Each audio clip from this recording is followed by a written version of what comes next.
This is our smart lighting project. I'm Sam Glad. I'm Sean Dory. I'm Matt Lanou.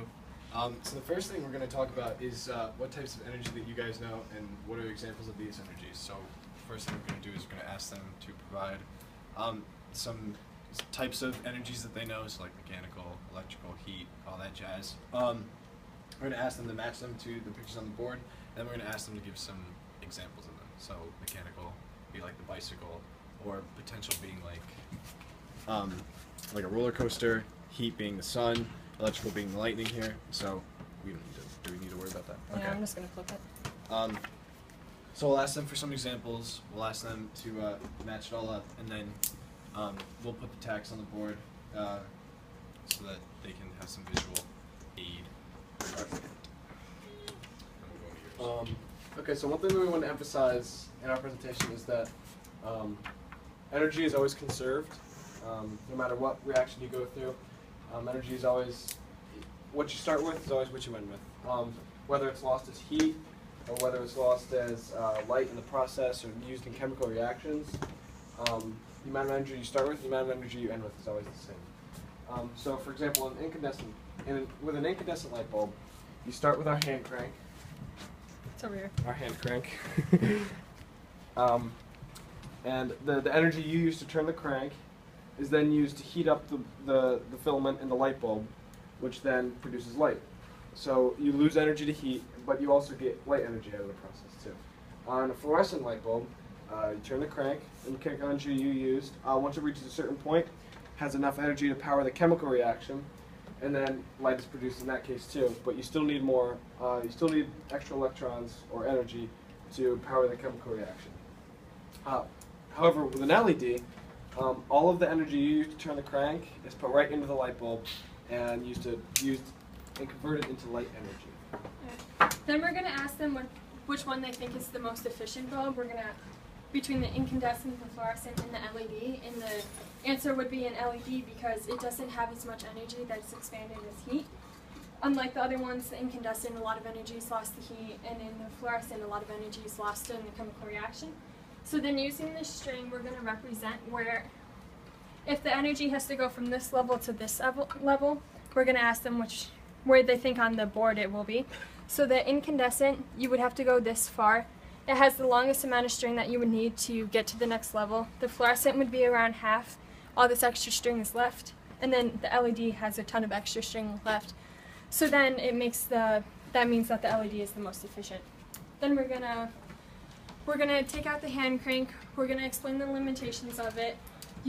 We're gonna have them not crank it until the light bulb goes off. So Sean, can you hold this? Yeah. So with this one's the LED. It is the easiest one to crank. It takes a little bit of energy to crank. You can pretty much just turn it and it'll go. Then we're gonna switch out the LED, and then we're gonna put in a incandescent bulb. And this one takes more energy to crank. This one. That one? Yes. Can you hold it? Yep. And this one, you actually have to crank it harder. This is about where I was for an LED. You actually have to crank it harder for it to work.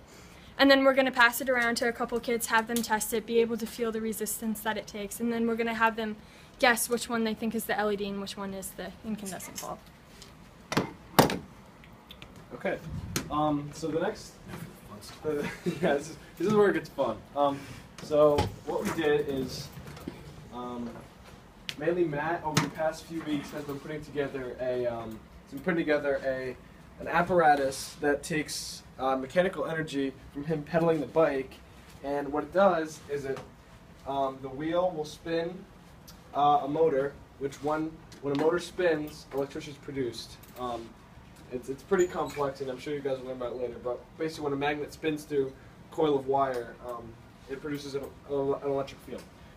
So what we did here is we rigged up a light bulb to our thing, so we can see when Matt pedals, we can see different intensities of light coming from the light.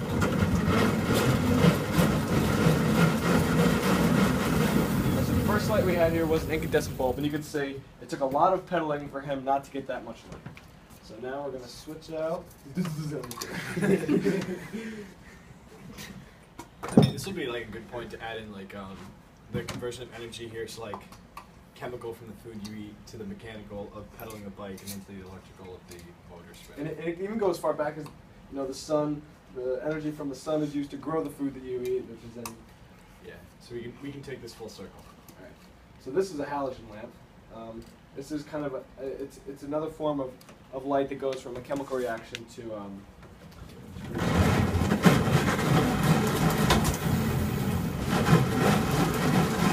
See again, it produces a little bit more in the incandescent, but it still takes quite a bit of pedaling for Matt to get it going.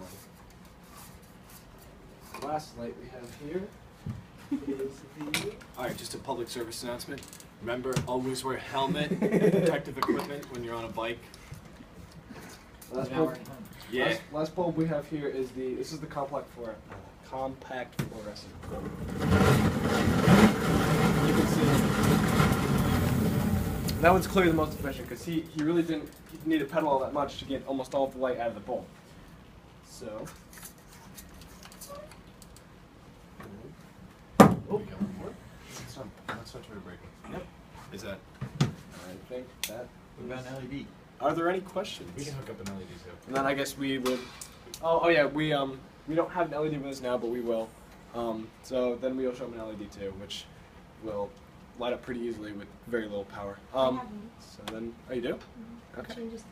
Never mind. Nice. So now we will open it up for questions for the kids, and we will not, unfortunately, let them ride on the bike because it's, in all honesty, it's It's a chore to get on. So yeah, but if we'll think about maybe having them crank it with their hands, but I don't think we'll let them do that. so yeah.